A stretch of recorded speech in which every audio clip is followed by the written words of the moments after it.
Hello and welcome to my podcast, Espresso Yourself. It is a visual sense of community of the Starbucks patrons for the Starbucks patrons by the Starbucks patrons. Today I have here a Starbucks patron. Whenever he comes in, he's just... I thought I told him he looks like Andrew Garfield. I don't know, I told you that. But I'll take it. yes, he's a very good looking guy. I was like, okay, let me get to know you. And he is a muralist, so I can't wait to, showcase that with you guys. Hi, Hello. Sir Andrew. Thank you for having me. Of course, Sir Andrew Haan, right? Yes. Awesome. Yes, So yes. Andrew, where are you from? I'm from Michigan originally, from the Midwest. So I grew up there, Mhm. went to school there until I was 18, and then You went to school. Where's the school at? in Lansing, Michigan. So that's where I did my whole young life schooling, Right. and then at 18, I think I wanted a little bit of a change, so I Wow. decided to. What compelled you about the change that you wanted? I was figuring out who I was, and part of that being my sexuality and figuring all that out. Mhm. And I think I just wanted a chance to go somewhere new and try and live on my own. Right, I right. had a Wow. very wonderful childhood, and I was very blessed, but I felt like it was time for me to go and try and Right. figure some stuff out for myself. So may I ask, what was wrong in Michigan that you wanted to leave? There wasn't anything wrong. Like I adore Michigan. All Mhm. my family's still there. I'm so lucky because I can, whenever I go back, I get to see everybody. I don't have to travel around. I'm one of the few people that in my family that's left. Right. So I adore it there. But there's something in me that I always felt like I belonged on the West Coast, even as like a kid. Right. I don't know why or where that kind of came. It just was always something that was kind of in the back of my head. Uh-huh. And then I saw, like I said, I was coming into my own and figuring out my own sexuality and me being gay, and it just felt like a great time to just kind of fly the nest Right. and figure it out. So Uh-huh. it kind of all worked well, considering, and I mean, I've been very fortunate up to this point. I've been so blessed Right, in yeah. that regard. Like Mhm. I've always been given a space just to be me and figure out what that is Right. without any sort of, I didn't feel like I had to live up to anything that they wanted for me or That is- anything. They just loved me, supported me, and let me You are figure fortunate. out. I love that. Yeah. The older I get, the more I realize just how Right. fortunate I am. Yeah. Very Was it fortunate. emotional when you left? You left so many friends and I think it was, but I don't know if I necessarily allowed myself to really feel it, to be honest. Like I kind of dang, so I kind of that's came out, big. moved, and then kind of dove right into life there. So there are certain things that I would probably change in my approach on how I did it, but at that time it was kind of the only way I could Yeah. just do it. So I just kind of came out, left, got myself set up in Florida, and started to try and figure it out. Which brings me to the curiosity. When you were 18 and you decided to leave to Florida, right? I'm pretty sure it was your own volition. Yes. How were you then? Were you the angsty teenager who can't wait to get out, or were you that more of like emo vibe?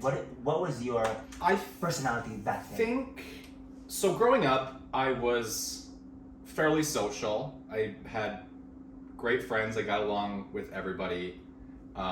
Played hockey my whole life, No way. school, all through high school. I'm your height, so obviously, Yeah. I was very 6'3". very tall, Yeah. but very skinny. So it's like I couldn't put on a pound, which was like You're literally a hockey stick. I love yeah, that. literally, yeah, exactly. So I, by all senses, that's a normal kind of growing up in high school. Like I wasn't bullied. I didn't have Oh, good. like I got along with everybody. I had a great. But you're in the closet. Oh my god, Yeah, yeah. that makes No, sense. I mean Yeah. that part. I mean, I knew from a very young age that I was gay, but didn't. I mean, I did without knowing. Like eventually you realize, oh, that's what that is. Right, like, right, you, right, right, you right, first yeah, kind of yeah, like yeah. think like I don't really like girls in that way. Yeah, And then yeah. you realize like, okay. Yeah. So I think that part kept me a little reserved because I didn't want. It was this funny thing because like I wasn't ready to come out as gay, but I also didn't want people to think I was straight in this weird That way. is so funny. Like exactly. Like so I just kind of did my thing, and by the luck of whatever, I was able to get through. I was never like, why did you have a girlfriend, this, that, and the other. I was never pressured. Yeah. So, Sir Andrew, what do you do? I am a muralist now. Artist. It took me a while to say that because I didn't. That's why I want you to say it. So. Yes. Just say it out loud. Muralist, artist. Took me years. I've always been creative, always, and it's something that's just in me that I need to express and get out. I'm sure you understand as a fellow creative person that it's not like you have to do it. It's like not a choice. Exactly. Yes. Yeah. I went into graphic design in college because I thought that would be like an easy way to create but have a consistency of like, oh, jobs are available, you can make this a career. So I was like, I thought, oh, that can mirror the two. Yeah. And I did marketing, graphic design for like 6 months after college. Right. I couldn't be more miserable. And I just wanted to just break the window and flee the scene forever. Oh my god, that's dramatic, but I feel you. It is, and I'm also very fortunate that I was able to allow myself to feel that and to do something about it. Correct. Because so many people exactly. don't have the opportunity or don't allow themselves to have the opportunity. Yeah. So that's where my background started, but now I can comfortably sit here and say I'm a muralist, artist, designer. So walk me through the very first day, the moment in your childhood growing up, you said, I think I'm good at graphic art, like painting. When was the moment you realized you're good at that? Oh gosh, I don't know. So in high school, a friend of mine that I played hockey with was another creative, kind of like musical, design-y kind of person that I was very close with. We just started designing like t-shirt designs. We never had anything made, nothing, but we just thought like, oh, once we're out of high school, we'll like do this like t-shirt line or something. And so that was the first time where I'm like, oh, I'm doing something that's not for school, but something that could be an option as a job potentially. Right. And so I think that's the first time where I was like, okay, this is something I want to pursue. Now, how do I take myself in that direction in terms of college and a job and all that stuff? Can you walk us through your first ever design and how did you feel about that? Oh gosh, some of them are still hanging up in my childhood bedroom. I would need those. At home. I can have my mother grab some pictures. I love it. If they get anywhere outside of a small circle, I will be very upset because can be painful to look at because I was like, oh, look at this cute young kid. I know. And they were kind of emotional, like hearts and black and reds and very, signs of who I was gonna be, but so confused as to what my creativity. And then I think it was just one night, I had this piece of wood, and I just felt like painting. I think my partner my ex was out of town or something, and that was the first time where I came up with a design that felt like me, and I executed it, and it's still so very archaic to what I do now. So let's talk about your parents. Okay. So what do your parents do? So my father, being from Michigan, automotive industry, big. So Detroit, Lansing. I didn't know that. Yeah, so General Motors. So my dad went into the factory. He worked at GM for his entire career. Yeah, right out of big company. High school. He worked his way up and was offered early retirement. And then my mother was a nurse, still is a nurse. Wow. Yeah. Okay. So what kind of nurse, if I may ask? My core memory is her being a research nurse. Any siblings? I'm the oldest of 3. Okay. So I have a younger sister who's 18 months younger than me. Okay. Ish. So we're pretty close. And then a younger brother. And then what do you do? So my sister is a nurse practitioner, so she went into the field as well. So she's the smart one. I'm the smart creative one. Yeah. And then my younger brother works at Michigan State. My little brother has the university. Yeah. Yeah. Is Professor? No, he has Down syndrome. Uh-huh. So he did like a program through the university and then got a job working on the university campus. Which, So academic. yeah, he works in one of the dining halls, and he just loves to say that he works at Michigan State. So seeing the family dynamics, you're the only creative. Yes. Yeah. Sometimes that's the joke when I'm with family. It's like, I don't know where the creativity came from. It's definitely from my dad's side. How? For sure. I have an aunt who has always been creative and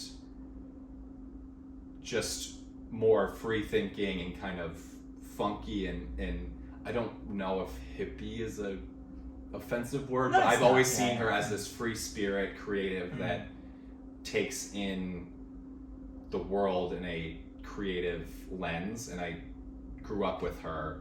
So she took you under her wing? Yeah, I think Okay. so. And I would help her. She would love to make jewelry, so she'd host like these big bead conventions and jewelry conventions, and I'd go and help set up sometimes and do all that stuff. So that's the one little seed correct. of creativity. The birthplace of everybody everything, else is like nurses, doctors. Are you good at what you do?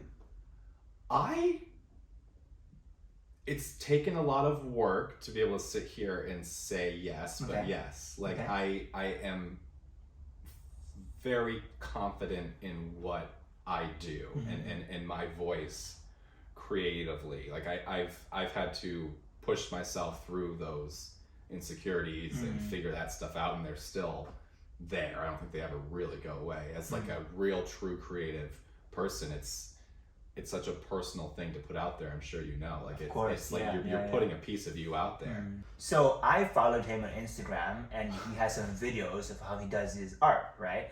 And it involves some tape and computer and some squares and stuff. So talk to me like I'm a 5-year-old. What is the process in that, and why those?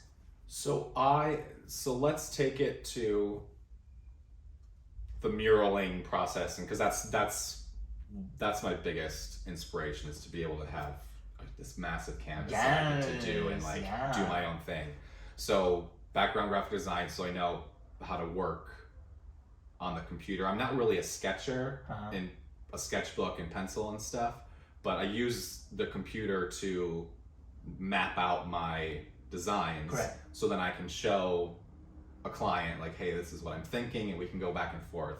I like it to be a collaborative process with the client, because I mean, at the end of the day, I'm working for the client. Correct. So I want it to be something that they love and that I love, and merge those things together. And then once that's settled, it's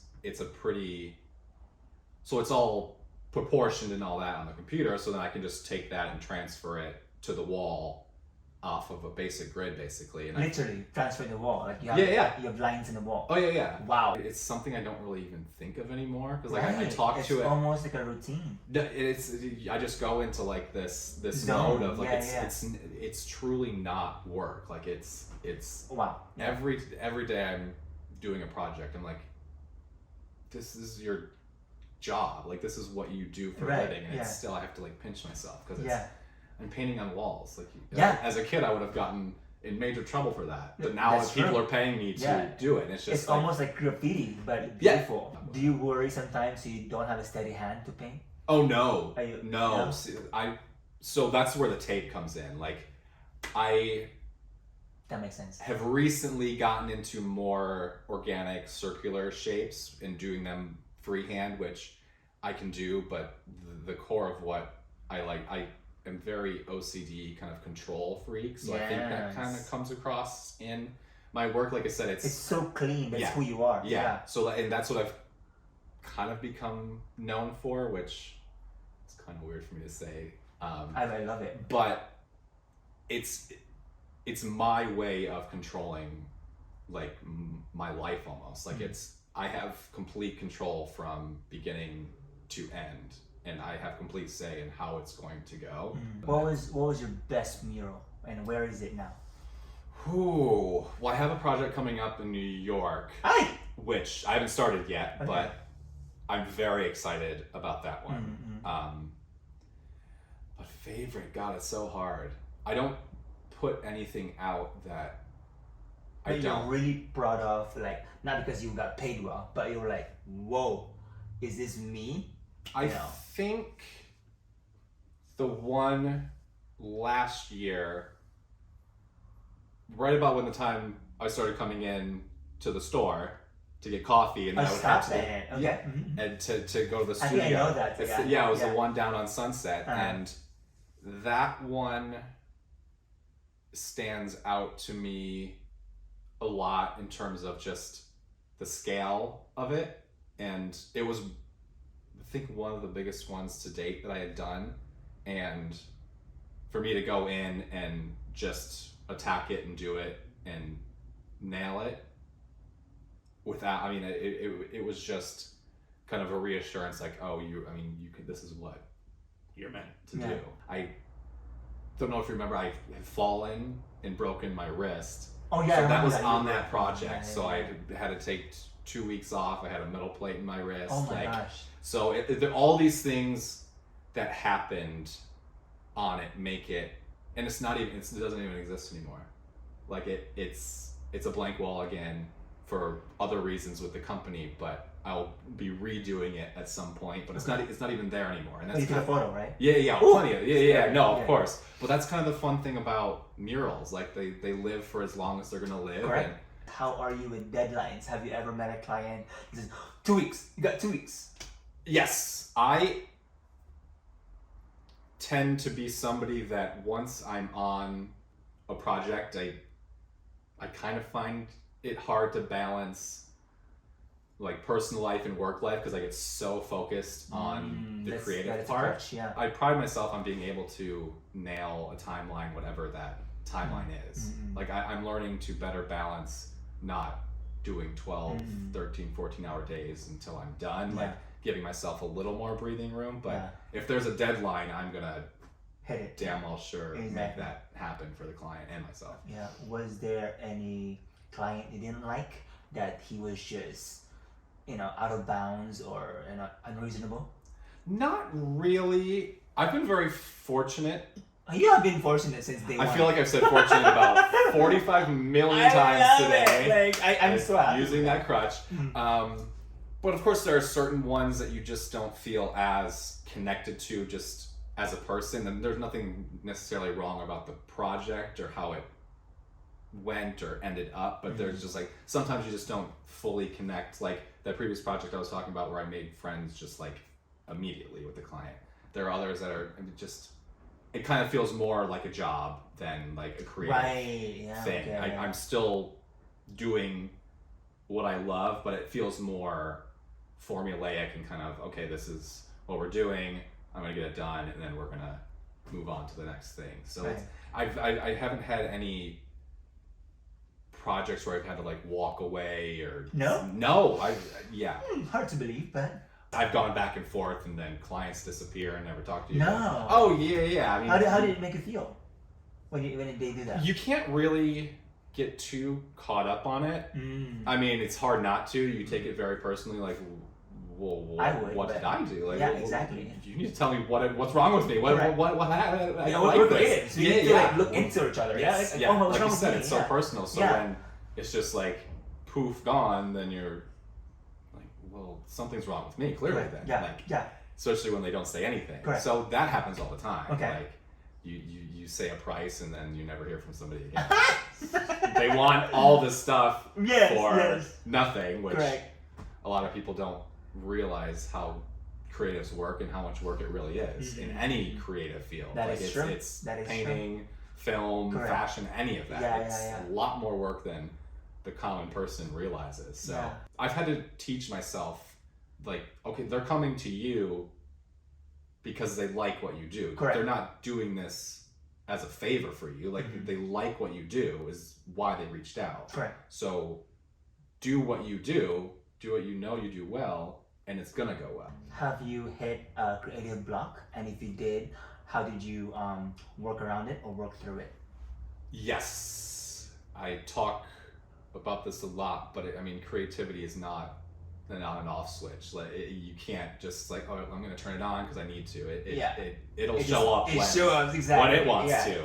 So of course, like I mean, you get on deadlines and then it's just gone. Like there's the creative. Like, can I even draw a square at this point? Because it just feels so difficult. So of course, you have to.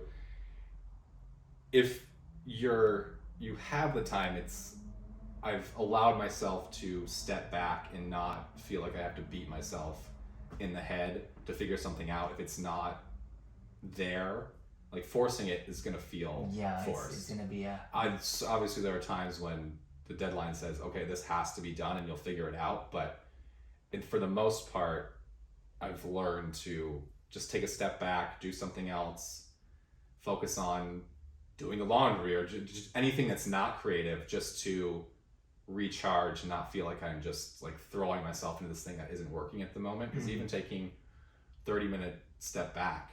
On the flip side, whenever you do do your own thing, have you ever thought or went through a phase wherein you're running out of ideas, you're running out of creative juices? You have so much, but it's the same thing over again that it's running out. Yes, there are and periods. What do you do with that? So the way I work can be very free form. So like for a single project, I'll come up with dozen design ideas. So I have this catalog of stuff. I mean, I'm sure I've lost more designs than I remember at this point over the years. They're still all on my computer somewhere buried. Yeah. So I've now kind of taught myself to kind of revisit that stuff if I'm feeling stuck or I don't feel like I have any good ideas, going back and looking at past projects that I could interpret in a different way. Because I feel like even the last couple of years I've grown so much into myself that I can revisit some stuff that I did years ago, and then I might see something and be like, oh, you just have to see like that one thing that will spark that little light bulb, and then you're like on the fast track to a new idea. Right. I see in your work, in your Instagram, right? There's so many architectural form in it, right? Are you into architectural design in Italy or in museums? You see forms of Caravaggio forms, or like how when you are in when you hit a block of just blank, right? Right. How does it when you turn it on, right? And I'm sure you go back to your own stuff, and then you see a little thing in your artwork. But is there a moment in time in your work wherein you see an Elizabethan building? I'm like, oh my god, I love that form. Let me copy that. Boom, in your laptop. Yeah. Okay. So that little stint in marketing for the 6 months, after I left that, there was a moment where I thought I wanted to be an architect. So I went to grad school. I'm so happy I wanted you to say that. Yeah. Because architecture is really big in your artwork. Go to her Instagram. Yes, it's amazing. It's both graphic design and architecture are kind of the basis of what my creativity forms from. So I was waiting for you to say that. Yeah. I don't want to say it. No, please. I'm glad you did, because I mean, it like you said, great. it plays such a heavy. Those late nights of just drafting with a pencil and a ruler for graphic design, these abstract. This is in the basic classes where you're not designing a building; you're just making forms to create, and that's amazing. Which is I still do it. Yeah, I even mentioned to you that your paintings remind me of Mark Rothko, but in a very it's not like I never understood Mark Rothko ever, but I understood yours because there's shapes and the way you do it. There's like tapes and everything, so I can see your OCD. I can see who you are. Yes, and that's also again like another thing. Whereas I just thought that anybody could do that. So it's taken years to realize like, no, this is my style. I am confident in my style. And I'm glad you said that because your art is so, there's form, there's lines, and I see it every day, and I'm glad that you said you're in architecture, and that's exactly the more like birthplace of why you do what you do. because Yeah. it's a more of like a marriage of graphic design and architecture. Yeah, It's remarkable. and thank you, Yeah, and it kind of blends that. It can go very commercial, like, which I'm thrilled about. Like, I would love to do textile design, home goods stuff. Like, it can go very commercial, and Yeah. I some people would find that to be offensive. Like, I'm not a commercial artist. Like, but as long as I'm creating, whatever avenue that takes me, I'm going to love it. Do it. Like I would see a shirt of your art. I would not. Oh, yeah. Yeah, like And- a canvas of your art. You Yeah, know? Yeah. no, I all love of that. Like I said, I'm not in whatever avenue creativity takes me, I'm going to do it my way Right. and enjoy it because I'm creating. Right. How could that be a bad thing at the end of the day? If you're doing what you love, doing good work. I forgot to ask, how old are you? I'm going to be 35 next month. I love it. Yes. Okay. So in your 35 years, you've done what you do well. Have you ever thought of evolving? And I'm not saying that you're not that good at now. You are amazing. Evolving meaning because you use paint. I see your Instagram use paint. Have you used other materials like foil or leaves or? I don't.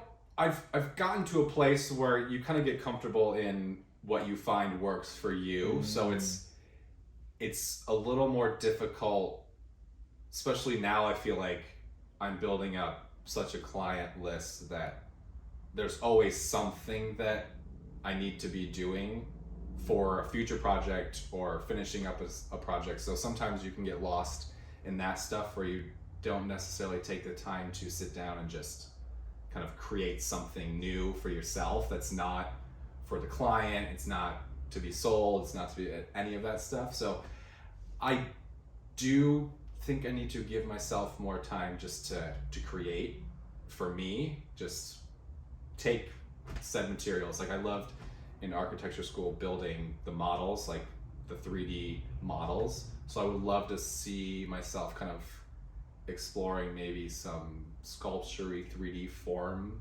work with maybe a mix of my patterning and stuff on it. Oh my gosh, I can see it. In the 35 years you've been doing this, how are you when people come up to you and say, your art is a copy of someone? I've been...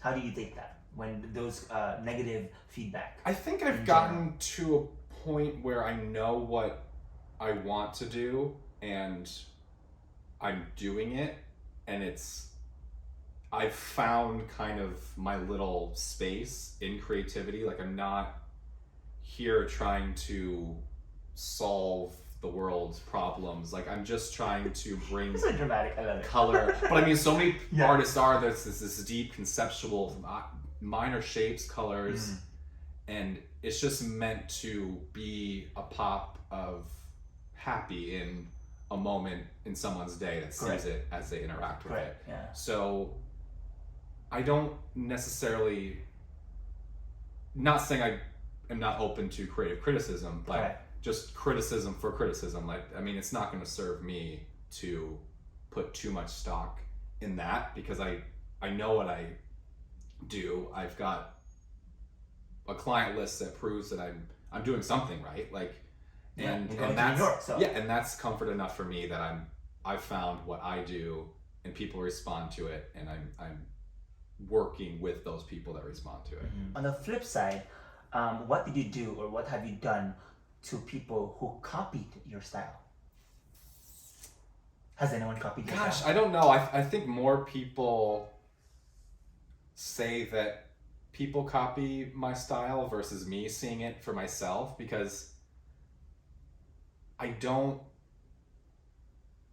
just know what I do. Like, and that's all I can do. Like, I can't change if somebody wants to interpret it in their own way. I mean, obviously, if it's direct... That's a lawsuit, though. I know, but if it's like a direct rip-off copy, then that's a whole different conversation. Correct, you should say that. Yeah. But if they're inspired by my style, or someone says, oh, that's very you, I'm like, I mean, yeah. I mean, people interpret things in similar ways, but I know what I do. But they can forge your painting, and you don't want that. No, of course not. Yeah. There's ways that you obviously have to protect yourself, because that's how you're making your money. Exactly. So especially if you get into the the commercial space of licensing and all that's when the big legal stuff comes in. Because your shapes are unique.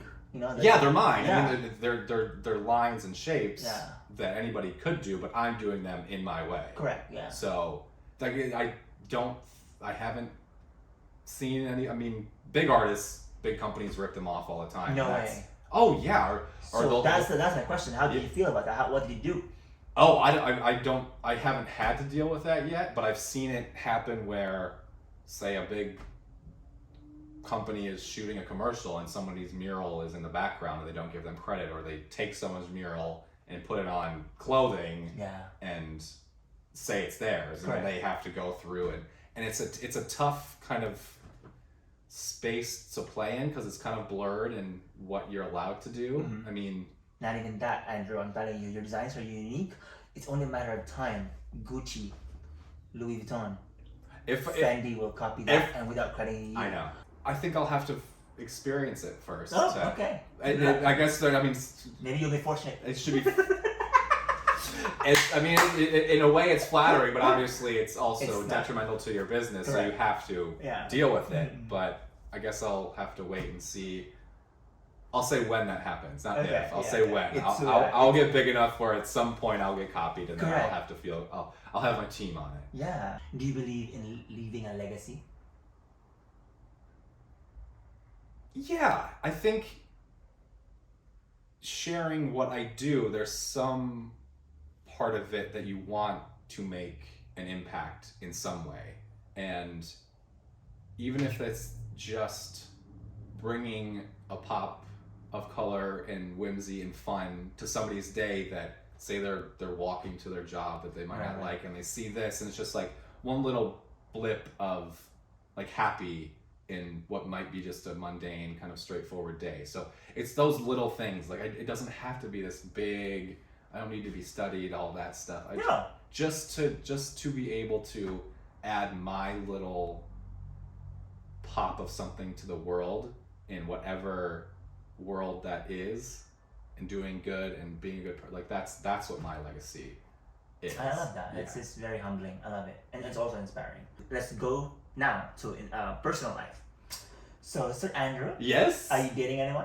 I am more than dating. Okay. Yes, I am married. Oh my God! Congratulations! Yes. So, a long time ago. It'll be 5 years in September. I love it. We've been together for 9. Okay. We've lived together that whole time. He's not from Michigan, but he lived there for a moment. He's a private chef, so he had a restaurant there. So he likes to go back to Michigan just as much as I do, which is lovely. It's another form of creative, yeah. Yeah. Oh yeah. I've been with him for 9 years, which is weird to say out loud sometimes because it just goes like this. Yeah, it does. Yeah, exactly. It's just wild. So, walk me through how you met him. He had this restaurant in this resort town on Lake Michigan that's very gay and creative and artsy. So we just stayed in touch. He was with somebody, I was with somebody. Oh my gosh, cute. Stayed in touch on Facebook. It was early Facebook-y days. So, and then eventually we weren't with those people, and I was going through some personal changes, and we reconnected, and he said, hey, why don't you come see me for a week? I think it was like spring break in grad school or something. And he said, come out for a week and hang out and just get away for a second. In Michigan. In here, to LA. Yeah, so you told him. He's from New York and LA. Yeah, his dad was an actor. So he's deeply rooted in this town now. Good highlights. He's an incredibly social person, so I met a lot of people. Through him? A lot of people. Even in that first week, it was like my head was spinning. No, and you're an introvert, so it was a lot thinking. But I also like to be social, so that's kind of a nice balance that we both bring. That's a major thing he brings to my life is that sense of deserving of these friends. And coming from my past experience with my ex, that was very different. I'm sure. Scenario. To having this open social life was exciting, overwhelming, all of it. And so it was almost a blur in many ways because we are constantly, like I said, meeting people and doing things and socializing, and we still do that too, but then we'll have nights in that are just quiet, I the love two of that, us, yeah. which is what I bring. Yeah. So it's like, hey babe, can we just stay in for the evening and watch our stupid I love trash that. TV? Have you ever, in your mindset, whenever you date a guy, I'm sure I'm glad you're married, but when you were dating a guy, did you ever consider or a number one priority to be creative in any aspect of life? I never outwardly pursued a partner that was creative, but seeing it now and the blessings that it brings is, I think that's a very important quality that is in my relationship that has allowed me to get as far as I have so far. He doesn't go to an office every day, he's at home, and my studio's at home, and we won't see each other all day because he knows, I mean we do, but he gives me that space to create and be in my studio and hey babe, do you need anything, do you need lunch, meet up for a bite in a sec, like he'll bring me lunch, I'll eat that, go back to work, and then we'll have our evenings together. But he doesn't make me feel pressured in like, okay, you need to spend this much time with me. He understands that when I'm in that space of creating that's where I need to be, and he allows me to do that. You need that, yeah. Because I didn't have it before. So clearly he influenced you with his food. Has he influenced you in your artwork? He'll bring ideas to the table like, hey babe, what do you think about using this as a canvas? Or like, I just painted a couple of surfboards for a client. So I saw that. He'll throw like ideas like that I might not have thought of, that, oh, maybe that's another creative avenue that I can pursue. So he brings that kind of logic and approach to what I do that will spark maybe an idea, and then I'll take over and do the designing part. So he's not like, oh, I don't really like that color, but he's more broad picture saying, oh, wouldn't that be cool if your design was on this or on this? Right. I asked that question because it is such a relief to have another set of eyes that isn't in the field of what you are, because it's almost like conflict of interest, right? It's very helpful because, like you said, you can get so deeply focused on something that a second pair of eyes that are seeing it in a completely different way. So to have that voice that's not there to tear you down, but to say, hey, maybe it looks like this in a different way. So it's that little voice that's nice and supportive. Well, maybe if you're in one of those creative blocks, he'll just say a random thing, and then you're like, that was it. So the benefits to having that support and knowing that I can bounce the ideas is invaluable. Was that intentional? Did you want someone not in your field? So there is no, and have you learned from past experience about that? I think it was very unintentional. I think in meeting him, I was still in that space of like, I don't know what I want to do. So as I've found myself in my creative path, he's been kind of in my life the same amount of time. So we've kind of figured it out together. So I didn't say, oh, I like this person, I like that he's creative, I feel like he can be very supportive. We kind of figured that out together, and the value of that came years after we were together. Because I think throughout your dating, prior to marriage, you saw in him that he's not very critical. Oh no, not at all. And you wanted that. It's almost like, I know it's not it's not conscious decision. Right. But as an artist, if you are exposed a lot to people who are critical of what you do, you don't want to marry that person, because I mean, how many people don't create because of the people around them that are that exactly critical? No, that's not what you're doing. That's exactly. You learn through everything, and when you had it one way, now you have it another way. You learn the things you don't want to put up with anymore and look for. So I mean, I think seeing the importance of that support and that understanding of the creativity is something that I've now realized how important it is. So Andrew, I saw your Instagram. Define imposter syndrome. And that's a fun one.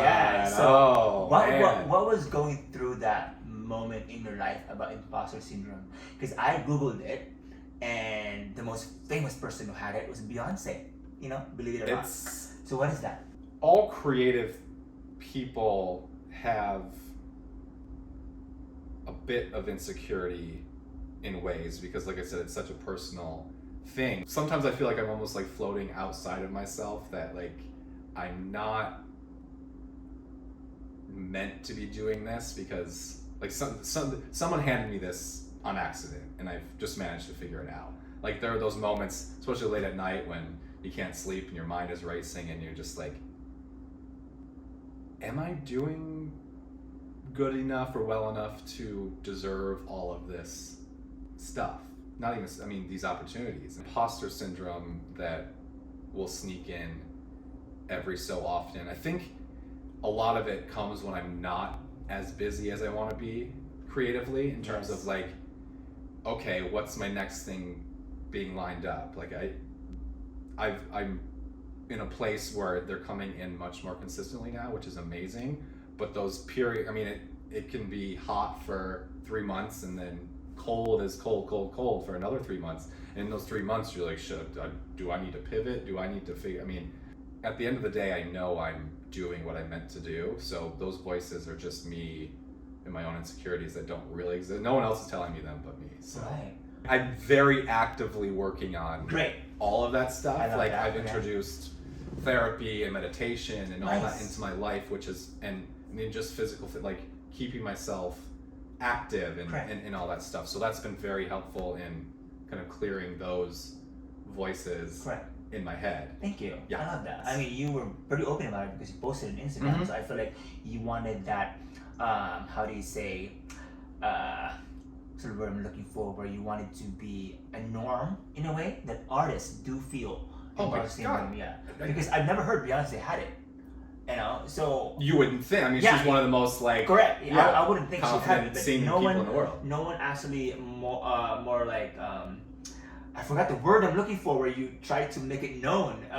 You know, you're like advocating, like putting it out there, because it happens. And it happens to everybody, and some varying degree of that. But if we shared more of it, it'd be easier to not feel like you have to keep it all inside, or that you're alone. Like, or even if it's just in that small little circle. Like even just you at work, seeing you every day and you bringing that positive energy is so helpful for people that come in. Like it's such a wonderful experience to know you're walking in and you're going to be greeted with such a friendly, warm energy. So it's just stuff like that. We have to start putting that stuff out more, whether we're not doing well and we're saying, hey, listen, I'm not doing well right now, but it's okay. Or being that person that's a bright spot for everybody, even if maybe I'm sure you have bad days too. Oh my God, every day. Hey, the world is crazy these days. Wow. Yeah. I'm really inspired. Thank you for that. Of course. That's why I love my job. Sometimes it can be stressful. Oh, of course. But you know, I love seeing you there, and you know. But you greet everybody that it's just that energy is so. I mean, everybody at that store, they're just so friendly, and it's just a nice little treat knowing that the coffee is a great treat, but then the energy you get while you're getting the coffee is almost like another form of caffeine. Correct. It's like a side of espresso. Espresso. Yes, exactly. There you go. See, you took it. I love that one up for you. Of course. Yes. So, Sir Andrew, this has been a conversation. For my final question, which makes this podcast unique, you know, hopefully no one will copy it because copyright. Yes, seriously, right here, right now. What is your favorite Starbucks drink? I'm pretty basic. I didn't start drinking coffee until grad school when I kind of needed to. Yeah, it's hectic. So I still like it to be a bit on the sweet side. Okay. So, yeah, I see that. Yeah. Wow, judgment. And I like the coffee is a big part of my day. Like having that next to me while I'm working. Like I feel different. It's like this little treat. Correct. So I like a little sweet, and then I like a big glass. So shall I just say what this? Of course. Oh gosh. Okay. Venti iced coffee, Trenta cup, extra ice, 2 shots of classic, 3 shots of sugar-free vanilla, and a splash and half and half. Okay. I've taken out the sweetener since you've put it back out. For me to grab. I've dropped that little part. But I do like a couple Splenda in there as well. Of course. It's very complicated, but I've tried to memorize it, but if you're not there for a week... The fact that most people have memorized that Yeah. location blows me away. 'Cause Correct. sometimes I forget what I'm trying to say. Correct. It's Yeah, like wild. whenever you're gone for a week, like you're flying to New York, I would yeah. not remember your we'll, drink. we'll, Yeah. we'll get back to it once I get back. And look where it's brought things. It's Yes. like we're sitting on the couch having Exactly, an amazing yeah, conversation. and because I like you, that's why you're here. But and you're great at this. Uh-huh. Like, you've made me feel very comfortable, and I don't Thank feel you. like I've rambled too much. I don't think feel so. like So thank you, Sir Andrew, and Thank I you. would like to see you at Starbucks. Well, I'm not going to stop coming. Yes, so should. you have no Yeah. choice. Unless if you get famous and move to Monaco. I'll always have a home base here. I'll just be Right. jet setting around. I'll come back and meet I'm sure. the Well, big first day friends and fans. Right. So I cannot Friends and believe I fans, said so that. cute. Cut it. Okay, bye. Bye.